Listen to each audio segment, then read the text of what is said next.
Okay, got it. I hope you all can see my screen, yeah?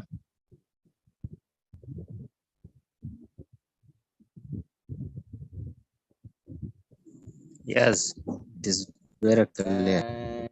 Thank you.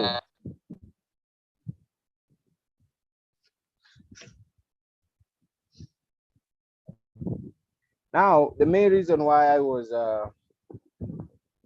I'm bringing this back is because if this one, especially confidentiality and integrity are maintained, these first two, it means data security is achieved, and that's why it is very, very important. And that's why I was asking you uh,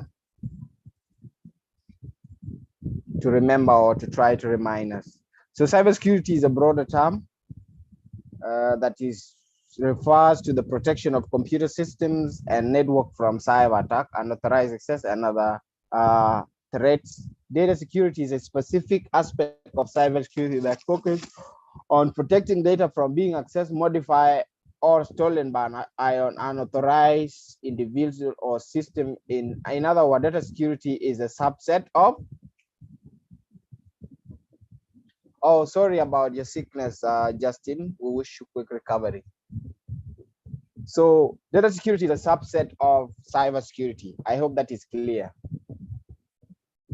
Now let's go to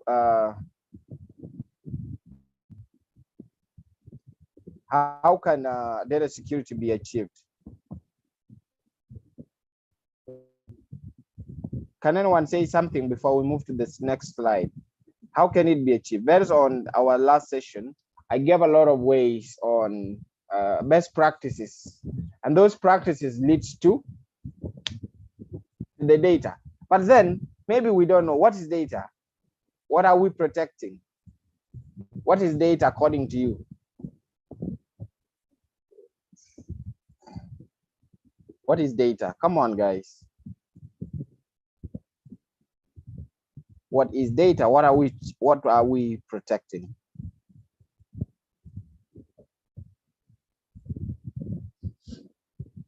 What is data?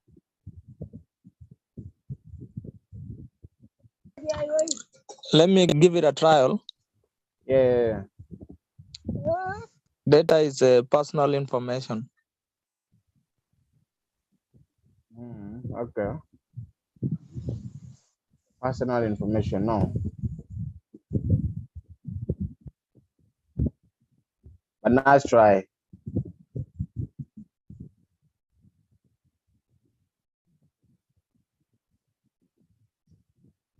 What is data?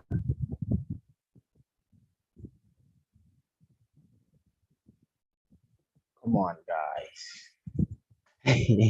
All this training you have been dealing with data.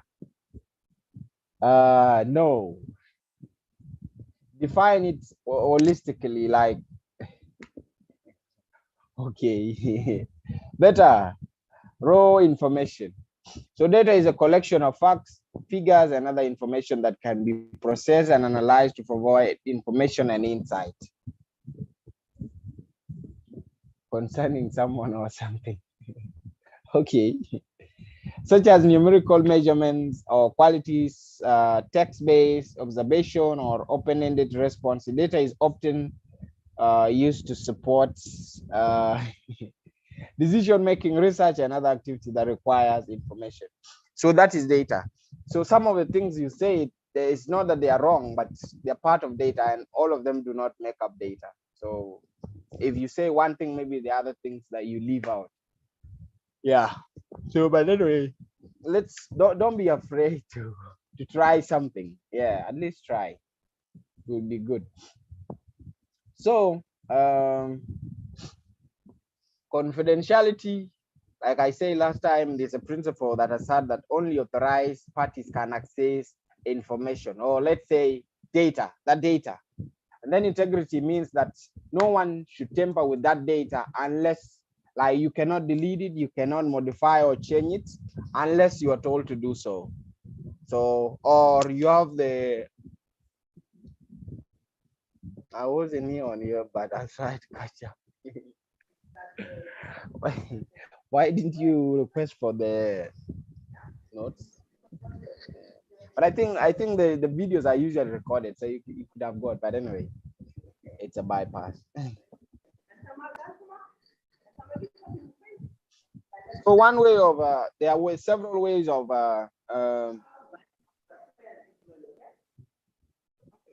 protecting data, or several ways how data security is achieved. So number one is creating strong passwords. Use a mixture of lower and uppercase letters, numbers, and symbols, and make it between 12 to 16 characters long. Never use any identifiable information like your name, address, and phone numbers, or any other personal information that is easy to guess, like your pet, sport team, school name. Select different password for each of your important accounts like Gmail, network, and social networks, and most importantly, all your online banking. Reusing password is very risky, and because one figures out for one of your account, it is possible that they could get access to all your information and other online service you use. So this is one measure of trying to protect data, locking it with a password. The data start with your phone or your bank details or any other information that you have of value. Yeah, even your pictures. Sometimes your most private pictures, you wouldn't want other people to see them, so you want to achieve confidentiality at the highest level. You want also any information that is yours, you don't want anyone to go and mess with it to achieve integrity. So one way of achieving integrity or confidentiality is creating strong passwords.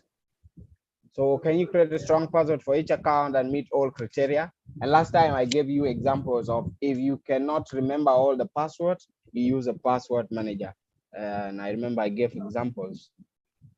If you don't remember, maybe we'll go back again.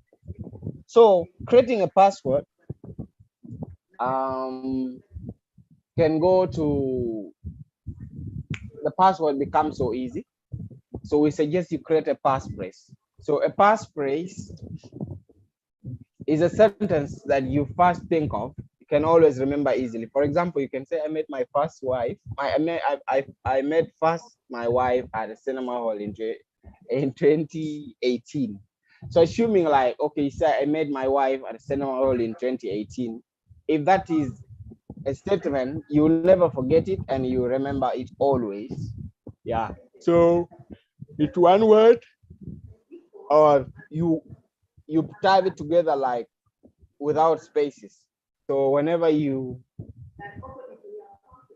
forget about that passphrase, you remember where you met your wife and so on. So, and maybe that is only known to you. So very important. So now take the first letter of every word in and create your own passphrase. So if you don't want, another way, if you don't want to write it like this, you think it's too long, you can use the first letter of every word in that sentence to make up the password. It will be very easy. Another way of protecting data is enabling two-factor authentication. You can add an extra layer of security by enabling two-factor authentication, a security process where logging into a service requires 2 steps. For instance, you could have entered your password as usual, followed by a code that was texted to your phone. Two-factor authentication protects your account with something that you know. You understand? Something you know, your password, and something that you have. So now you know your password. They say yes, you know, and anyone can know based on where you leave that password. But they want to test it if you actually the one who put in that password using something you have, and that something you have is either your phone. This means that if someone steals or guesses your password, they still can't sign into your account because they don't have your phone. So, and what could be with your phone could be your phone number that maybe you were text through SMS, or maybe you you had a Google authentication app in your phone. So that person cannot have your phone. Understand? So there, if you have that placed or you're using it, then you are trying to protect the data. Yes.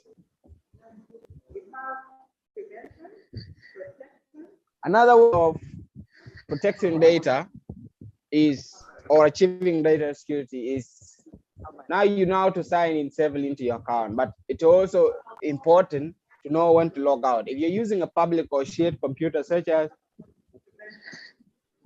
a computer at a library or at work, and you have logged in, please log out when you are leaving completely. Even at a friend's house, sign out of your account before leaving the computer. Otherwise, the person who uses the computer after you may have access to your account. And this is very common. Okay, good thing nowadays, a lot of people do not go to internet cafes.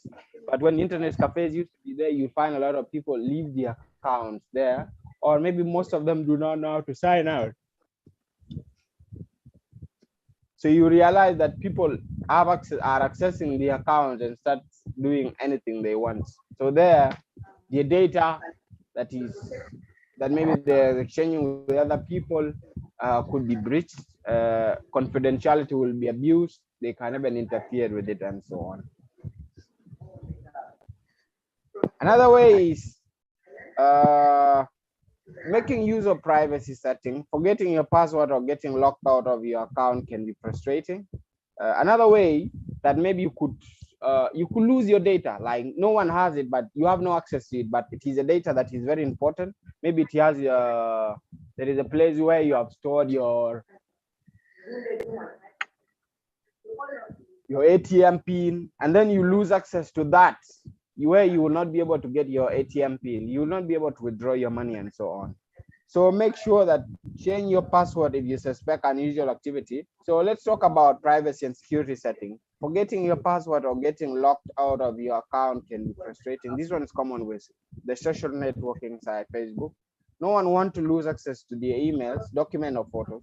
To make sure you get back into your account quickly and easily, it is critical to set up password recovery options. Most online services will give you the option of adding a recovery phone number or email address to your account, such that when you forget, you can use that recovery email or phone to get back into your account.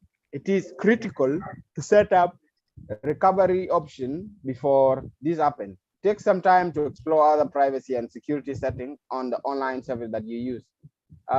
Change your password if you suspect unusual activity in your account and become familiar with privacy policy, which will tell you the information about you, what information about you is collected and stored and for what purpose. When using social network, make sure to review the privacy and security settings to decide what information is visible in your profile. What can view your, who can view your posts, photos, and videos on the other content that you share. Now you know how to take care of your personal safety and your account. So all this data, you protect it, not to be used by others, also to impersonate you, or to protect the information that you have inside and it is private to you, so that you do not lose sight, especially when it is of so much importance to you.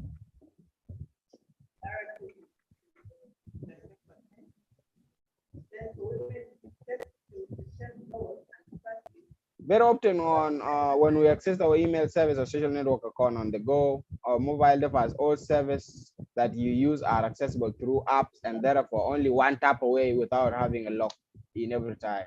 That's why it is important to learn how to keep those devices protected. There are people who enables app protection, so they lock most of the apps so that maybe if someone have access to your phone and it is your phone, so you're already logged in, so you don't need to restrict stuff.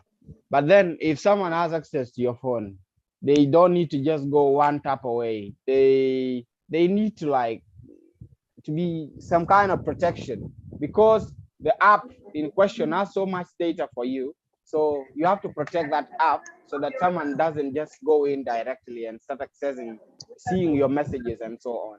That is abuse of confidentiality. Yeah. Another way of achieving data security is locking your device helps you in case you leave it behind or you are worried about someone else scrolling through your phone. Most mobile devices offer option to create a PIN or a pattern. If you prefer a PIN, it is a good idea not to use consecutive series like 1, 2, 3, 4, or your date of birth. Because if I know your date of birth, I know a lot of people use their date of birth as the PIN. Try to use patterns that are easy to guess, not to use pattern like, for example, there are people like using L, N, M, Z, and so on. So those ones are easy to guess. So try to use something that is not common if you are really comfortable using the pattern and so on. Yeah. Some devices also give you an option to hide your pattern when you draw it. So it becomes invisible. So that maybe if someone is behind you, that person cannot be seeing and start mastering what pattern is in your phone. So there you are trying to achieve data security, protecting by trying to protect what you have inside. Minister of Agriculture is a woman. Minister of Environment is a woman. Yeah. So another way to be safe is like to do save downloads. It's cautious to the about the apps, games, and so on. You see, most of this comes in with backdoors and so on. So they put your personal information at risk. Like, so you could download something when you actually know that you are allowing it, but not knowing that this one could be of risk to the data that is in your phone or your computer.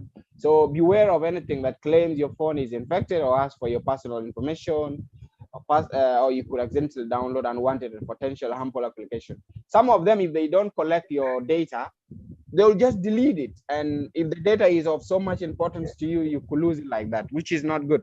So try to prevent this. Good rules of thumb is to always download apps from a reputable source like the official app store or your phone. It's important to read the reviews and comments before you download any app or any application, either on your phone or on your desktop. If it's a software, you first try to look for what other people are saying about it before, because there's someone who could be having a bad experience with it already. And if there are more than one, that would be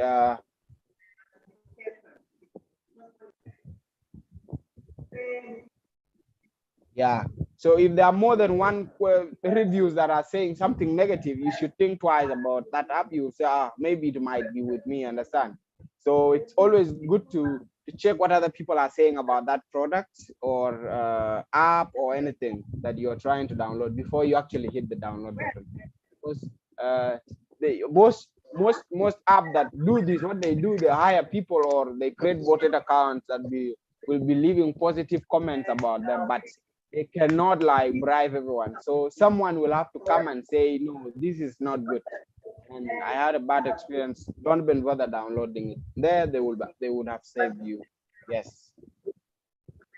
Connecting to Wi-Fi. Finally, always remember to be extra careful whenever you go online using a network you do not know or trust, such as when using a free Wi-Fi at a local cafe, because it could be easily intercepted.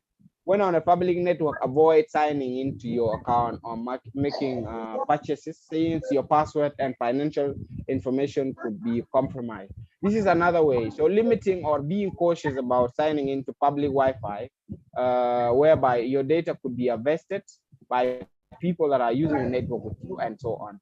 It's good to use something that protects your data. You can use a VPN, or if you have to put in data of so much importance to you, you can use your data, your MTN or your Digital or Zaid, yes, and so on, instead of using the Wi-Fi.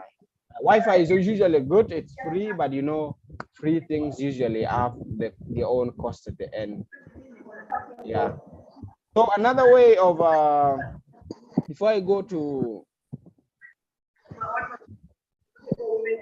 and this is a different one. I think the ones for, so another way is that I talked about in the other session was encryption. So encrypting data makes it unreadable to anyone who does not have the appropriate key or password. This can help protect sensitive information if it is intercepted or stolen. So encryption, let me look for an example of encryption, and let me stop sharing this screen, then I bring for you encryption.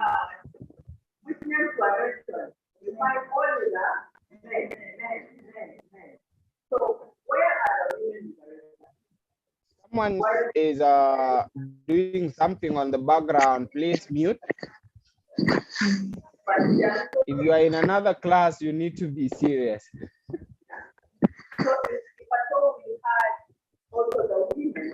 Yeah, it's like you're in another class. Please mute.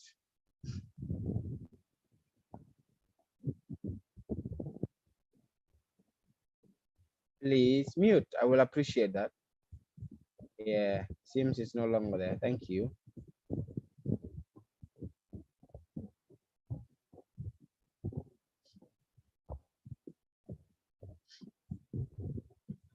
All right. So this is what encryption look like. Let me share it.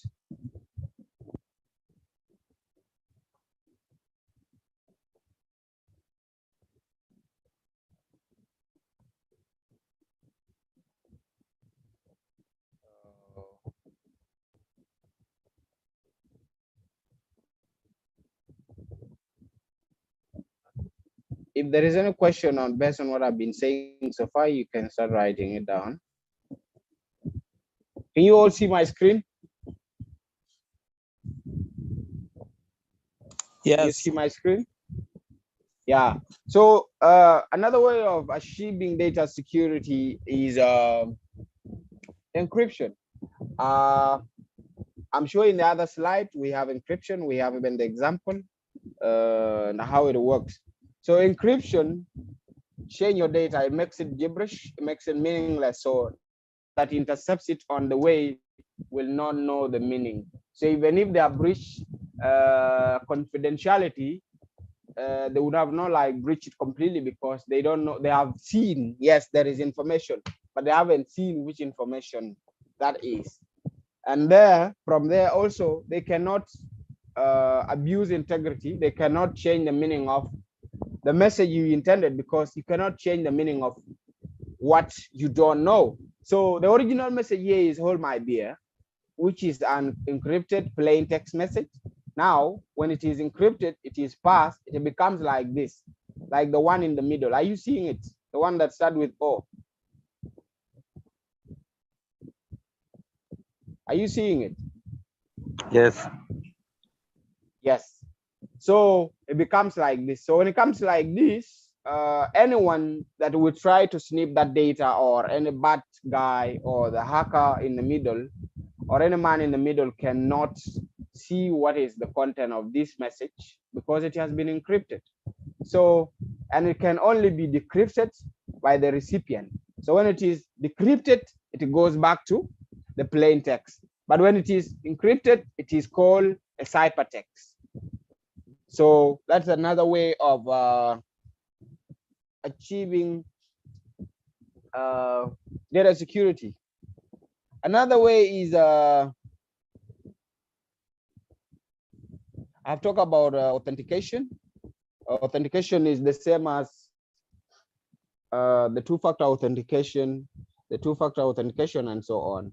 So if it is a physical space, for example, it's a lab where you store a lot of information that is of value to your institution. Make sure you always lock your physical doors to avoid physical interference. Someone can enter your place and then abuse it, or even can enter and then leave stuff like removable device that some of you might pick. I talk about removable device in the last session. And then if they are placed in your computer, from there, they could have access, or they could create backdoors or loopholes through your system. And then from there, they will be able to have access to your data. So another way of protecting your data is regionally backup. I talked about that in the last session. So backup data is important in case the original data is lost, damaged, or stolen. This can help prevent data loss and ensure that important information is not lost permanently. So it's always good to back up your data. For example, I think maybe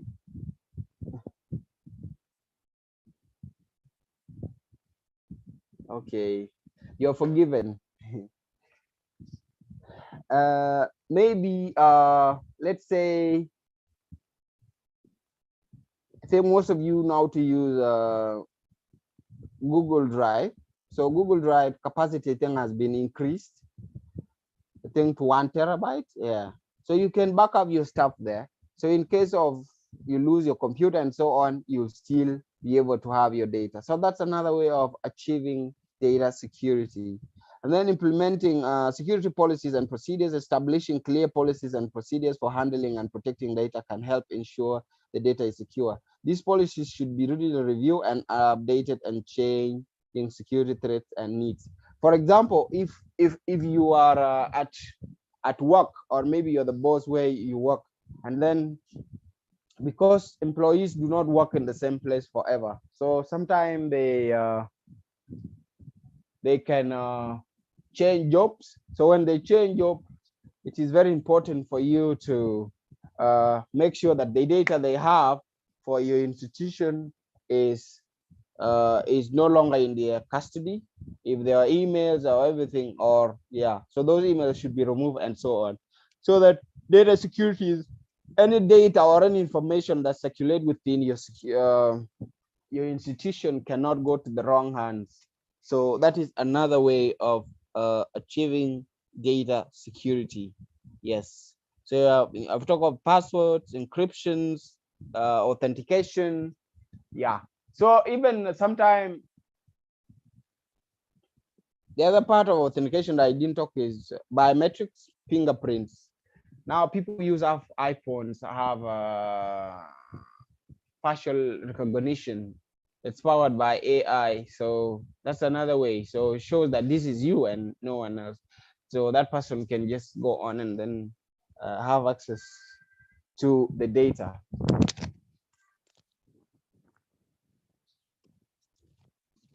Yes. So I think that's all about data security. I talk about a lot of stuff the other time, and this is the end of it. If you have any question regarding data security, please don't hesitate to ask me. You can write. I am here to answer you all.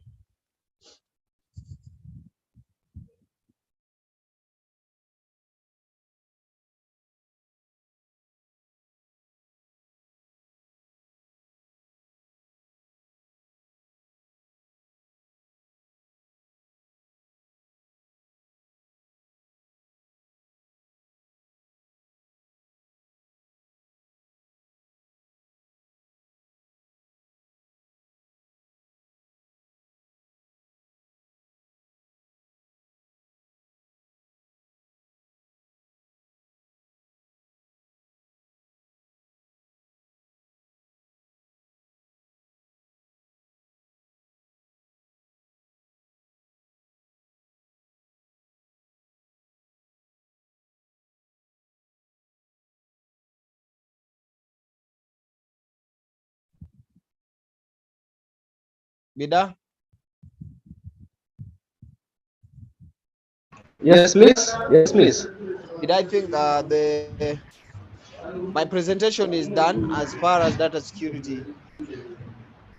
Oh, You can okay. use the same password for different social media accounts. No, it's not okay. And if you cannot use different passwords for each anything that requires password, even if it is not a social network account, use a different password. And last time I gave you examples of password managers. So you can use a password manager. So let's say Bitwarden.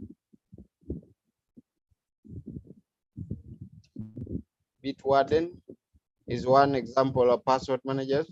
LastPass.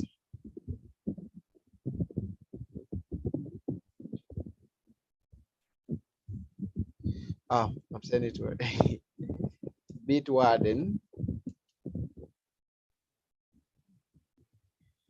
LastPass.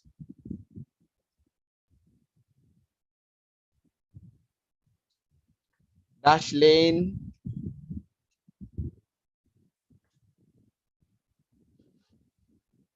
And so on. So those are some of the, even OnePass is another one thing. Or yes, it's a KeePass, I think. Yeah.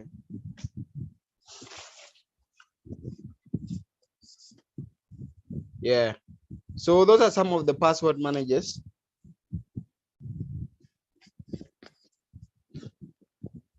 that you can use. So they can store a lot of passwords for you. They can even help you in creating strong passwords. All you just have to do is remembering one master password that you can use to open that password manager for you to access everything else. So going back to your question, it's not advisable to use one password for your social network account or any other account that requires password. Yes, any other question, please?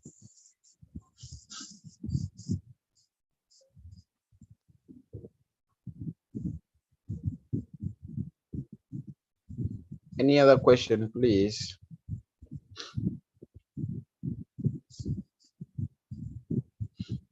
Yes, I have a question. Yes, go Sorry? ahead. Yes. Yeah, this is Ian. In case you have a problem with your account and you've tried many ways to get in, can you tell us about your support? Because I got some support from safety.com. I think it was you who helped me recover my Facebook account. Maybe you can tell the group if you can offer some support with Facebook. Thank you. Any other question if I answer has?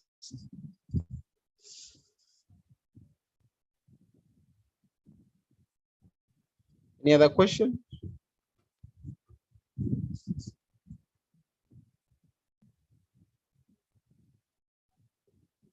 Please, any other question? It means you guys understand everything, right?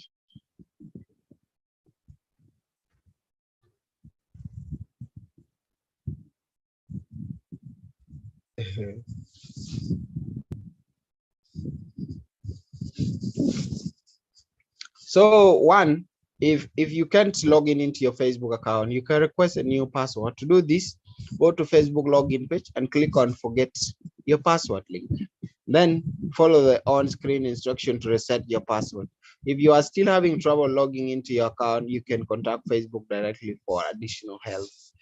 But like maybe sometimes you don't have to contact Facebook for additional help. What you will do this. You can report your account as like hacked.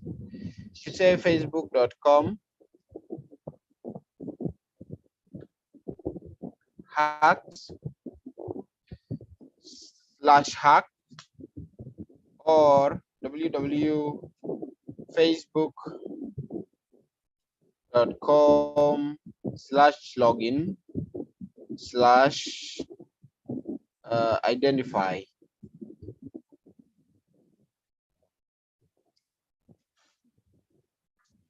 Those last two, they will help you in a way that first one will send a message to Facebook, yes, that your account has been compromised and someone else is using it.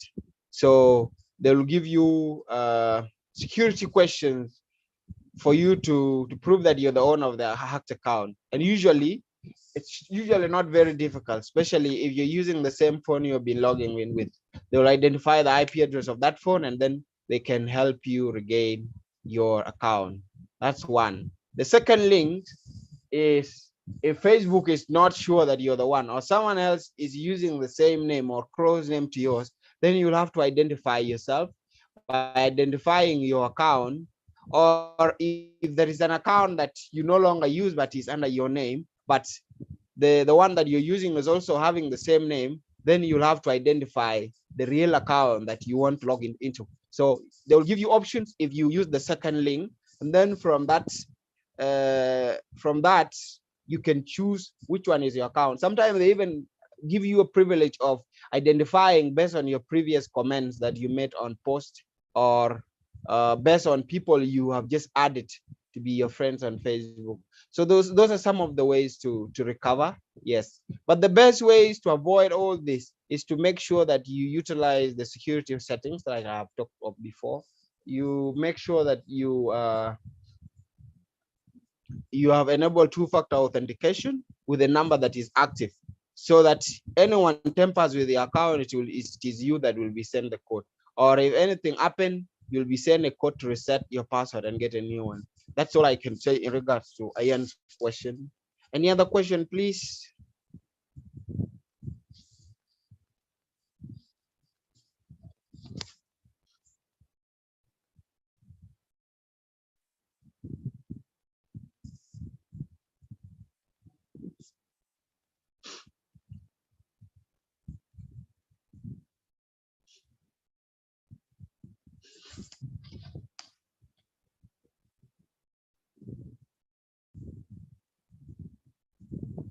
I have an issue with my Twitter. I forgot the password and the number I use when registering.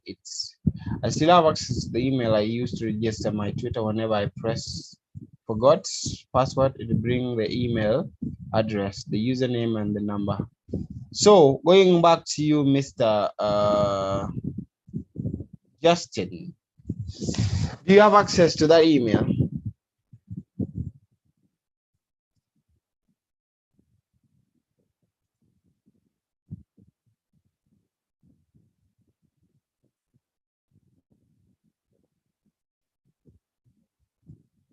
Huh?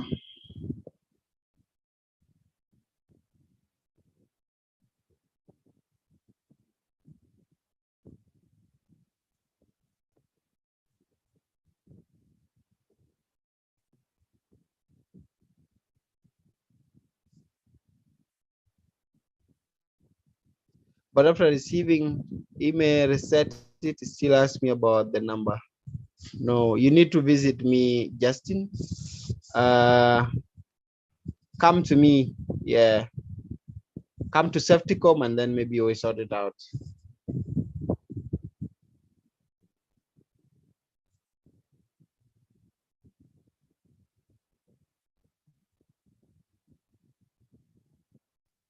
Yes.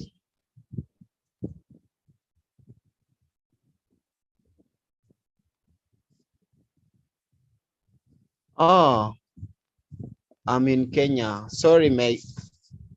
Maybe you WhatsApp me directly on my WhatsApp, and then we'll see how we go about it.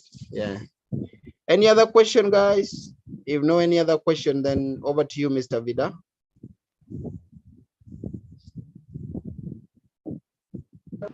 Good. Thank you much, Eric, for the excellent presentation. That's a job well done. Yeah. So when it comes to data security, please, guys, make sure that you properly set strong passwords. Make sure that you do two-factor authentication for your emails, for your social media accounts, and for platforms that you manage. As some of you who are doing web publishing or you handle issues to do with websites for your organizations, make sure you do that, and then ensure that you update your contact details regularly. For instance, the case of Justin, where he doesn't have access to the number that he uses for the email, that is totally bad. Make sure that you revise the contact details or the confirmation information for your social media accounts in case you know the number is not longer with you. Try your best to ensure that you change that, put new emails and stuff like that. And then most of us have a lot of accounts online that require passwords. So you can keep your password safely by using a password manager, just like Eric said. And in that way, you will be cyber secure. And you also advise your friends and families. You tell them about these things so that they do not become victims of circumstances. Otherwise, it's been nice engaging with most of you during these 3 months. Let's all meet on Friday as on Thursday at 2 p.m. as we wrap up everything. You should also be sending in your reports so that we work on your certificates, because the certificates will be given on 2 accounts. One is 3 accounts. 1 account is you must have attended 3/4 of the training sessions. 2, you must have finished your assignments, and 3 is you must have sent in your completion report. So those ones who will meet these 3 criteria will be awarded the completion certificates. But I trust that most of you are on track. I wish you the very best of your afternoon, and do take good care of yourselves. Let's meet on Thursday. Cheers.